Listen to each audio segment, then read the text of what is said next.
Yo, what's up, YouTube? Welcome back to the Sandbox Media. Today, we're going to be talking about a topic that is really interesting, in my opinion. So it's going to be basically, is what's better for video games? Is it better to hear it from a friend or somebody that you know personally, or is advertising better, or hearing it on the internet?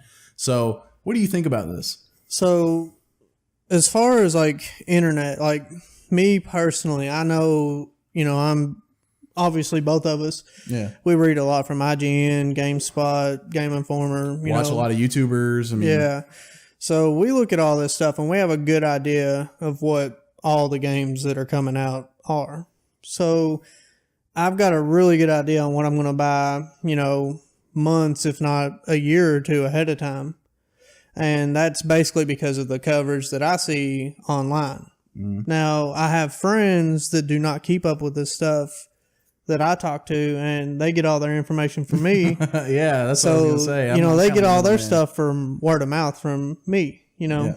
And so it could be either way. I mean, it just depends on what kind of person you are, I guess. Yeah, sure. I absolutely agree with that. So I'm the same way. I kind of, like Mike said, I follow the industry pretty closely. I know what games interest me. I know what kind of stuff I want to play.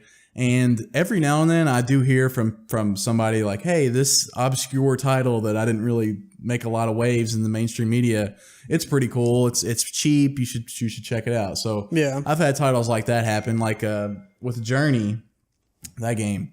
I actually learned about that game through Colin Moriarty on Kind of Funny. That was back in the day. Yeah. And I would have never, ever bought that title if I had not heard about it from that way. Even I don't know Colin personally, but, I trust him. So really, I think that it's more important for game developers to develop relationships with people like Kind of Funny and people that have a good draw on YouTube, that have gained trust from subscribers. Right, yeah. And to get them to sort of not promote it, but just try to get in good with them. You know what I'm saying? Like send them a free game or, whatever. Yeah. And try to get in good that way. Because I feel like a lot of people don't trust like commercials and stuff like that. Like that kind of advertising is sort of going away. So yeah, I would say that it's more important to establish a relationship with the YouTubers. Yeah. The people that sort of talk straight to the people that are going to be buying your games in masses. Yeah. So, and actually, some companies have kind of gone the other way, like Bethesda, for instance.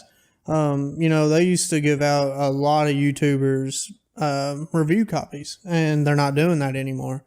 And actually, I think they're not giving them to like IGN and stuff like that anymore. Yeah, that's actually what it started out as. It was just like the game news people. They weren't giving them review copies until the day. It was either the day before or the day that it launched. Yeah, something like that. And obviously, Bethesda type games like Elder Scrolls and stuff are going to take exactly weeks, if not months, to really explore and truly review properly. Yeah, and the reason why Bethesda can do that stuff is because they're proven. They've proven themselves in the industry. You know, a Bethesda game is going to be good regardless of what the hell it is. Right. Yeah, definitely.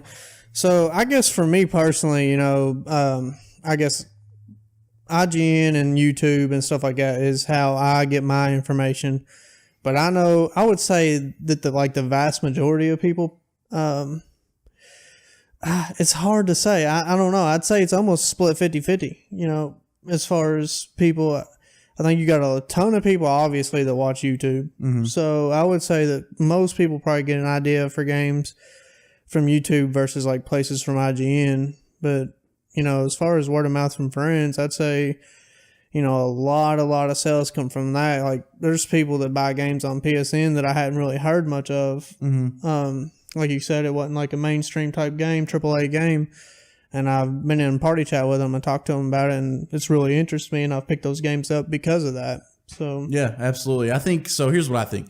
I think with casual gamers, people that just have like a Xbox 360 at this point, or like a PS3, the people that aren't gamers, they don't watch YouTube gamers, like they're not really into the industry. I think word of mouth is way more important because.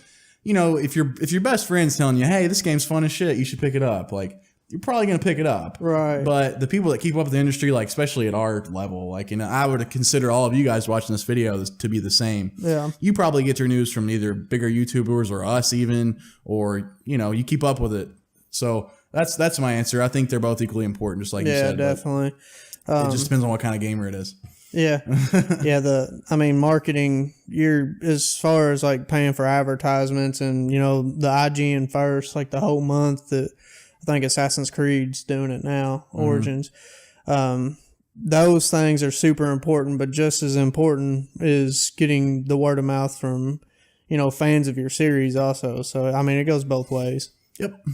Well, that was a good topic. I really enjoyed talking about that. Yeah, definitely. It's really interesting. It's something that I don't see a lot of people talking about on YouTube. So I'm glad we got it. Glad we got that video up. Definitely. Comment down below and let us know what you all think. We would really love to hear, where you hear about most of your games from. What makes you buy them? Is it, from IGN or, a TV commercial, or is it your friend that's bought it and told you how great the game is? Yep. So let us know below. Also, we are 4 subscribers away currently from 100 subs. Road to 100. I know. I hope you guys can help us out if you feel like it. Just help us get there because it's been a long journey. We're finally almost to the it's first little hill. So close we can taste it. I know, it's been a while. So we'll see you guys in the next video. Yeah. Take care.